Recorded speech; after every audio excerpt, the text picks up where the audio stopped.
Ada usulan ini dari rekan-rekan yang hadir sebenarnya tapi kan tidak masuk di ruangan ini. Ini dari kelompok para perangkat desa se-Indonesia. Ketentuan pasal 1 ditambah angka 17, 18, 9, dan 60. Kalau saya mau boleh bacakan yaitu yang 17-nya, yaitu aparatur pemerintah desa yang selanjutnya disingkat APD adalah profesi bagi kepala desa dan perangkat desa yang bekerja pada instansi pemerintah desa. Kemudian yang berikutnya ini Pak, masih poin berikutnya pasal 4 itu di ayat 2 itu bunyinya memberikan kejelasan status dan kepastian hukum atas desa, pemerintah desa dan aparatur pemerintah desa. Kemudian yang pasal 49 yang ayat 2 perangkat desa sebagaimana dimaksud pada ayat 1 ini tambahannya diangkat oleh bupati atau wali kota berdasarkan usulan kepala desa. Jangan lupa subscribe channel Nagari Banget dan aktifkan notifikasinya. Mbak Lulu ya terakhir, baru ketua terakhir. Ya terima kasih ketua, ini ternyata kalau dilihat perintilannya masih ada beberapa ini ketua, memang agak buru-buru ya, tapi mudah-mudahan nggak disusu-susu ya ketua ya. Yang pertama saya mau nyuruh ini, tadi yang pasal 78 itu sudah dicatat apa belum ya? Oleh Sambon, benar? Lihat tampilin nggak?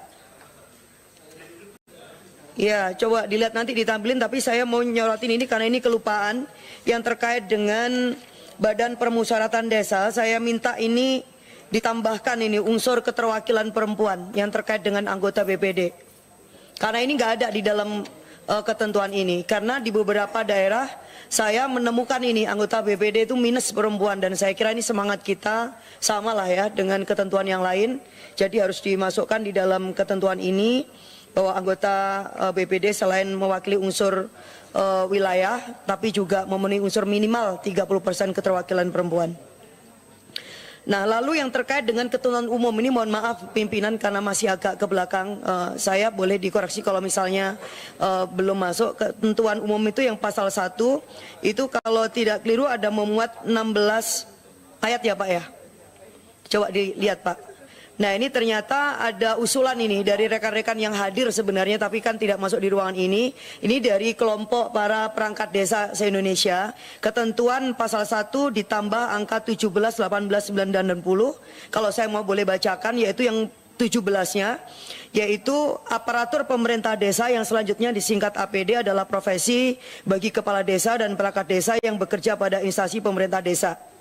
Kemudian yang angka 18-nya, pegawai aparatur pemerintah desa yang selanjutnya disebut pegawai APD adalah pegawai pemerintah desa yang diangkat oleh bupati dan diserai tugas dalam suatu jabatan pemerintahan di desa atau diserai tugas lainnya dan digaji berdasarkan peraturan perundang-undangan yang mengatur tentang aparatur pemerintah desa.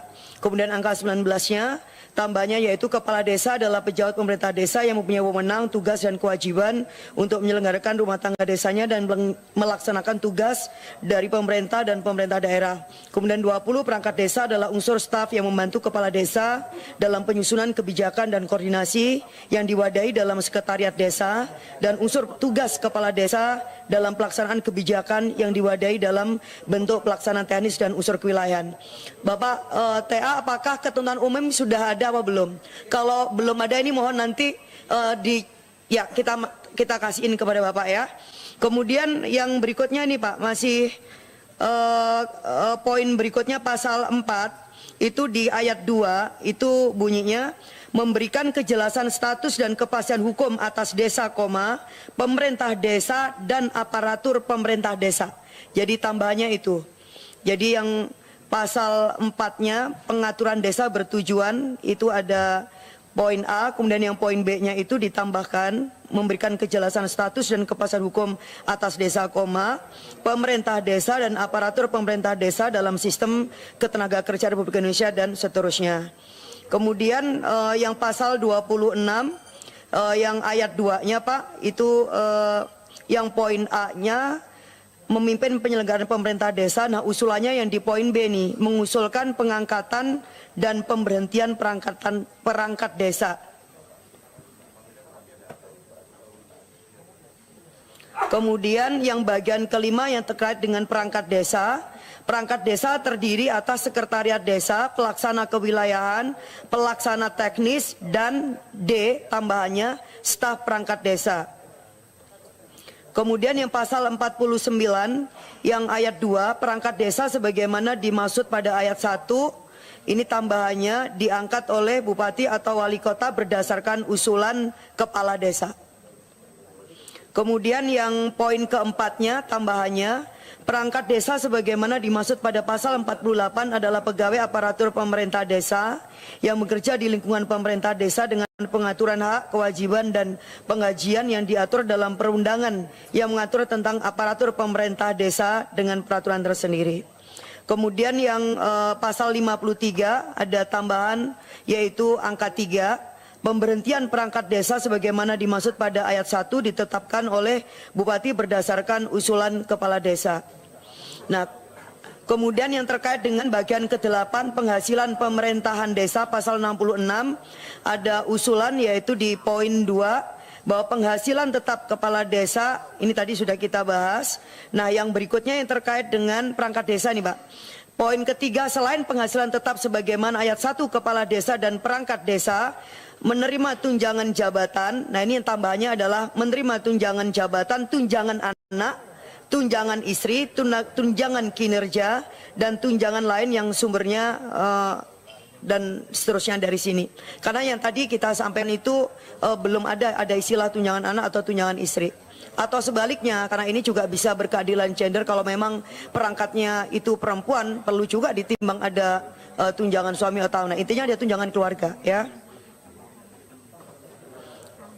Saya kira itu sama yang lainnya, ya. Nah, kalau yang lainnya yang tadi yang terkait dengan pasal peralihan, saya kira bukan soal mengatur ya ketua ya, tetapi ini memang pertanyaan itu banyak sekali yang terkait apakah kalau misalnya kepala desa satu kondisinya, kalau yang kepala desa baru 1 periode mungkin tidak ada persoalan. Kemudian kepala desa yang periode kedua yang masih berjalan, apakah kemudian itu akan ditambahkan langsung menjadi 9 tahun dan kemudian masih bisa mengikuti Pelkades gitu ya, sehingga dia tidak hanya 15 tahun masa jabatannya, karena kalau ketentuan yang lama kalau bisa dipilih 3 kali berarti kan sekurang-kurangnya malah 18 tahun. Tapi kalau misalkan ini dia tidak dikasih kesempatan kemudian malah haknya kemudian diamputasi hanya menjadi 15 tahun. Nah, yang kemudian yang ketiga tentu adalah kepala desa yang hari ini memasuki periode yang ketiga. Nah, itu kemudian seperti apa? Nah, saya kira ini yang beberapa hal yang diusulkan oleh rekan-rekan, mudah-mudahan ini bisa dipertimbangkan. Terima kasih. Jangan lupa subscribe channel Nagari Banget dan aktifkan notifikasinya.